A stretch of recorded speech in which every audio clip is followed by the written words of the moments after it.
下次开机的话，就先启动，让它走顺畅了，然后再你要开机的话，就再按启动，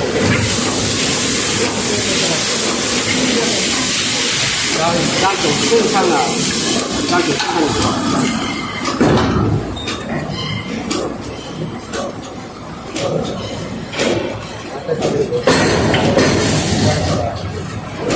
然后把这个胶水打开，速度稍微加一点。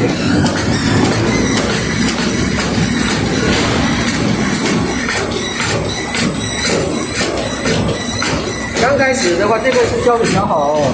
刚开始会出现那个胶水啊，有调的不好的话，你需要调这里来，调胶水的大小来。然后像这个是开胶了，胶水量不够，这个是好的，这个是不好的，然后你就会调这个大小。